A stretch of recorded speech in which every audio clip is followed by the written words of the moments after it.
O Rothko é o que se pode chamar de control freak. Ele era um homem tão absolutamente controlador, que ele chegava às vezes a vedar a janela do seu ateliê, porque ele não estava gostando da luz natural. Ele achava que a luz natural não estava boa o suficiente e ele vedava, porque inclusive ele era obcecado por luz. Então você vê, o nível de controle sobre tudo que ele fazia era tão absurdo que realmente, né, ele tinha uma obsessão tão completa por tudo, inclusive por como as suas obras seriam inclusive vistas, né, e uma obsessão inclusive com a forma como a gente deveria compreendê-la e com o tipo de contato que ele queria que a gente tivesse com as suas obras. O que é curioso, ou talvez não, ou que é irônico, mas talvez proposital e não seja irônico, tenha tudo a ver, é que ele que negou a religião de uma forma tão radical e visceral, as obras do Rothko têm sim um quê de experiência religiosa. Ele dizia que ele queria fazer obras que estimulassem a meditação, a contemplação,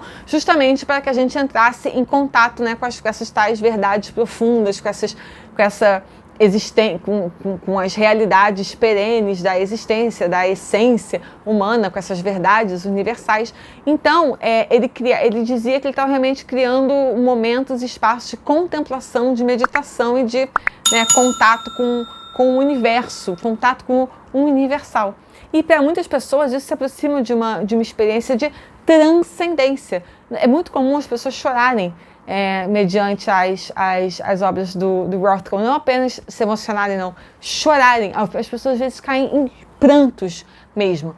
E ninguém deve, às vezes acontece, mas ninguém deve apenas passar pelas obras do Rothko. E inclusive elas não são feitas, a forma como elas são colocadas não é assim. Elas são feitas para você sentar e você tem que contemplá-las, e quanto mais tempo você as observa, mais você percebe camadas ali, camadas de tinta, camadas de cor, camadas de luz, mas você percebe camadas de verdade ali.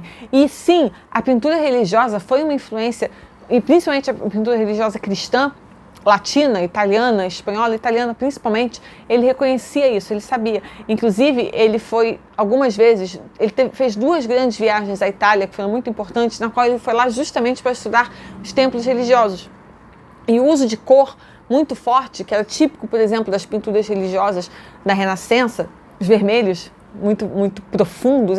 As cores do Rothko eram sempre cores profundas, eram sempre cores densas. Ele não trabalhava com cores suaves, né, cores com pouca densidade, ou cores que não fossem muito vivas, que vinham desde lá da representação dos santos, das madonas, né, as cores do Tiziano, principalmente, influenciaram muito ele. Então, ele sabia que essa influência toda da pintura religiosa que ele assumia era proposital, porque ele queria justamente ajudar a gente a chegar num ponto de transcendência, que a gente tivesse uma experiência bastante semelhante à que as pessoas têm em igrejas, né? Assim, então, por mais que ele negasse, ao contrário do Chagall, né, que era esse judeu que trouxe o judaísmo para sua obra de forma assumida, rasgada, o Rothko não. O Rothko, que não via qualquer sentido em religião e dizia que a gente tinha que encarar assim o silêncio do vazio da existência, ele dizia, ele usava as suas pinturas sim ou acreditava que elas poderiam ser um instrumento de transcendência espiritual, por mais que fosse para encarar o nada e o silêncio. Ele era tão controlador que ele tinha uma vontade, inclusive, de controlar como as suas obras seriam vistas. Ele tinha ideias arquitetônicas sobre as salas onde elas estariam dispostas,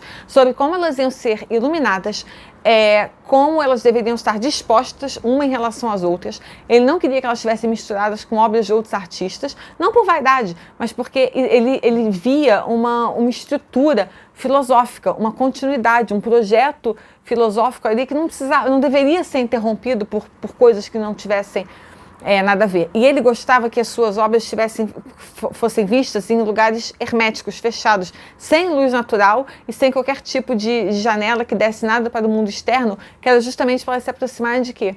De capelas, né? De lugares de oração, de lugares de contemplação.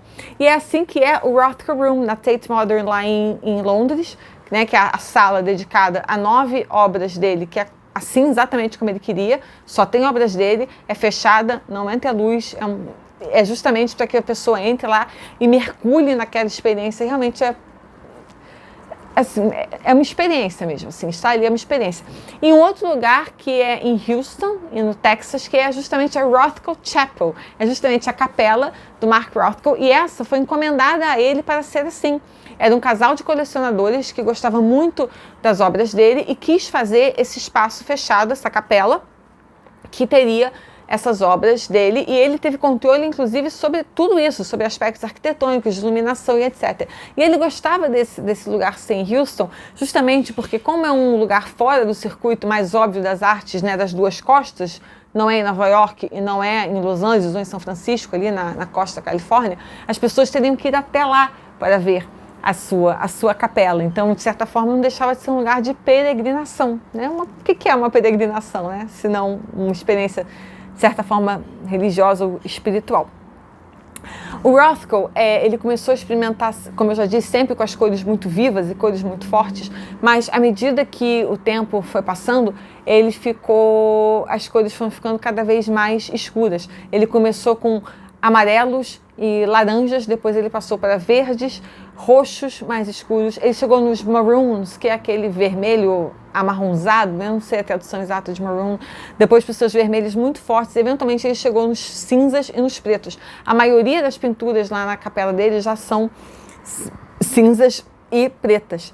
E o que as pessoas entendem dessa progressão em relação ao negro, nessa progressão em relação ao escuro, que ele estava já deixando notas de bilhetes de suicídio através das cores, porque à medida que ele foi ficando mais e mais e mais deprimido, suas obras foram ficando cada vez mais e mais e mais escuras. Em um dado momento, pouco antes de morrer, o Rothko descobriu que ele tinha um aneurisma, e isso foi o que o empurrou para o suicídio de vez, porque esse aneurisma, para ser tratado, ele teria que tratar o seu alcoolismo, ele teria que tratar o seu uso de remédios barbitúricos, e ele simplesmente, então, se suicidou no seu próprio ateliê em 1970, pouco depois dele ter dado para a Tate Modern essas obras que hoje estão lá no Rothko Room, mas essa é uma outra história que eu vou contar em um outro vídeo, porque é relacionada a outro episódio da vida do Rothko. E as obras dele, essas obras enormes, maravilhosas, ele dizia que the more you look, the more you will see. Ou seja, quanto mais você olhar, mais você vai ver. E elas realmente, o ideal é que você fique por mais tempo as olhando, porque você vai perceber as muitas camadas de tinta. Você vai se você olha para elas por trás, evidentemente eu nunca vi por trás, mas já vi foto, a cor inclusive não é uniforme. Né, as camadas de tintas são diferentes, né, atrás, assim, porque ele aplicou mais ou menos camadas, e dependendo de onde, se você anda, como elas são muito, muito grandes, à medida que você anda, você consegue ver que a coloração muda, e era isso. Então, assim, quanto mais você olhar, mais você enxerga, não apenas sobre as pinturas, mas sobre a vida, sobre nós mesmos. Isso é um lema de vida, né, quanto mais você... The more you look, the more you see. Quanto mais você olhar, mais você vai ver. E ele achava que a arte, ou a arte dele especificamente, deveria ser uma forma de ver a nós mesmos, né? Aprender cada vez mais sobre essas grandes questões, essas grandes inquietações filosóficas e espirituais que ele tinha sobre o mundo e sobre as questões humanas e sobre a vida, né? Dele mesmo, de nós mesmas. E então ele tinha esse projeto de que as obras não fossem vistas, mas que elas fossem experimentadas, que a gente deveria ver as obras, né, que a gente tivesse em uma experiência com ele, né, não olhando para ele, mas que a gente estivesse entendendo as coisas com ele.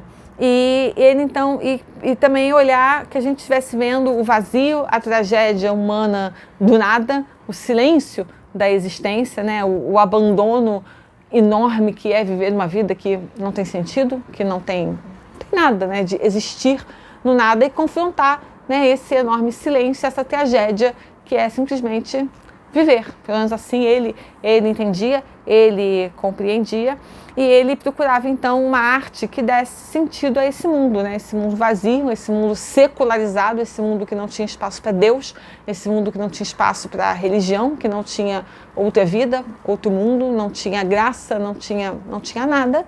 E ele então tentava dar talvez algum tipo de sentido a uma existência que ele via como, né, apenas tão somente o silêncio do vazio, que ele definia como uma tragédia. Ironicamente ou não, ele acabou fazendo isso para muita gente, né? E a experiência que ele proporciona é uma experiência muito próxima da experiência religiosa. Ele criou verdadeiras capelas, ele criou verdadeiros santuários, né? Eu acho esse homem simplesmente fabuloso, o trabalho dele é simplesmente fabuloso. Acho que tem gente que talvez não ache tanto, mas realmente é um dos meus favoritos, que mais do que um artista era um filósofo e alguém à busca de sentido para esse mundo tão duro, né, e frio que a gente habita. Até a próxima, tchau!